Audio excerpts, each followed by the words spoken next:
नमस्कार, आप देख रहे हैं नेशनल कवरेज, जो कहेंगे सच कहेंगे। और मैं हूं प्रतिमा पांडे। और अब सीधा रुख करते हैं आज की बड़ी खबरों की तरफ। नगर वासियों को अरशद जमाल चेयरमैन की तरफ से ईद और नवरातन पर्व की हार्दिक शुभकामनाएं। चेयरमैन साहब, ईद उल फित्र को लेकर क्या पैगाम है, क्योंकि अब ईद मनाने की तैयारी चल रही है। हाँ, रमज़ान का आखिरी अशरा चल रहा है और अल्लाह के फजल करम से रमज़ान बहुत ही खुशगवार और पुरसकून माहौल में गुजरा है। आखिर में कुछ बुनकरों की और शहरियों की लाइट वाइट कट गई थी, थोड़ा सा अफरा तफरी का माहौल हुआ था, लेकिन माननीय मंत्री जी के निर्देश पर सारी चीज़ें रिस्टोर हो गई और लोगों को लाइट मिल गई। और मौसम भी रोज़ेदारों के लिए ज़रूरी चीज़ होता है, तो अल्लाह के फजल करम से मौसम भी बहुत अच्छा रहा, तो रोज़ा तो कितना अच्छा बीत गया कुछ पता ही नहीं चला।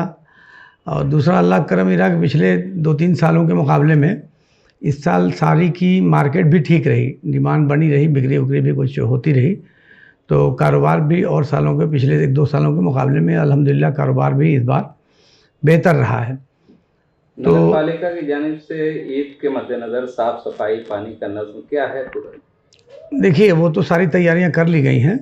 और आज जैसा कि सऊदी अरब में चाँद नहीं हुआ है, तो आम तरीके से देखा जाता है कि सऊदी अरब में एक दिन पहले चाँद होता है और एक दिन पहले ईद होती है। तो आज वहाँ चाँद नहीं हुआ है और वहाँ से खबर भी आ गई है कि वहाँ 20 को ईद मनाई जाएगी। तो उस एतबार से कल चाँद रात जो है, तो कल इम्कान ये है कि कल यहाँ चाँद नहीं होगा और ईद 30 की मनाई जाएगी, यानी शनिचर को 21 तारीख को ईद पड़ेगी। तो सबसे पहले तो मैं बहुत दिल की गहराइयों से तमाम लोगों को ईद की मुबारकबाद देता हूँ।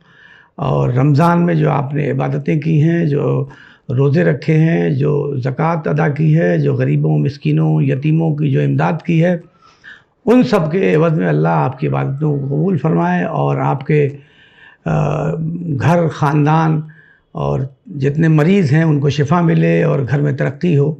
इसके लिए मैं दुआ करता हूँ, चूँकि रमज़ान तो एक बहुत ही बाबरकत महीना है, तो मुझे उम्मीद है कि अल्लाह रब्बुल इज़्ज़त तमाम लोगों की दुआओं को भी कबूल फरमाएंगे और इबादत को भी कबूल फरमाएंगे।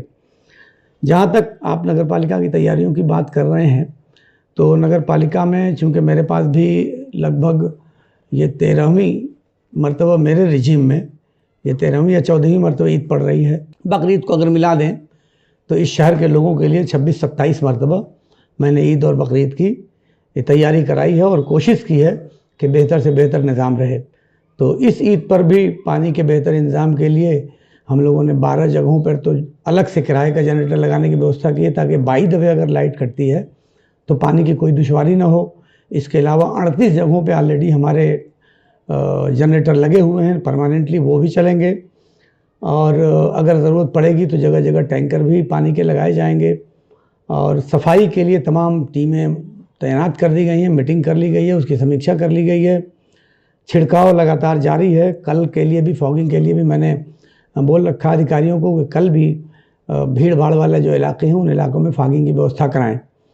तो पानी का भी इंतज़ाम, कल पानी का भी इंतज़ाम हो गया है और आपके सफाई की व्यवस्था भी बड़ी अहम हो गई है, क्योंकि ईद के साथ साथ नवरात्र भी शुरू हो रहा है, तो नवरात्र में भी काफ़ी भीड़ भाड़ होती है। तो इन दोनों पर्व की तैयारी एक साथ हमारे लिए बहुत चैलेंजिंग है, लेकिन हमारे पास बहुत मेहनतकश लोगों की, अधिकारियों की और तमाम कर्मचारियों की एक बड़ी टीम है, जिसकी संख्या लगभग 1000 से ऊपर है। लगभग 1600 का स्टाफ हमारा है। तो 1600 लोग मिलकर इस पूरी व्यवस्था को अंजाम देंगे और मैं आशा करता हूं कि ये ईद नगर पालिका की तरफ से और इंतज़ामिया की तरफ से भी बहुत बेहतर होगी। अभी कल ही ज़िला स्तर की जो शांति समिति की बैठक है, उस बैठक में भी बात हो गई है और लाइट तो बहुत बेहतर रहती ही है।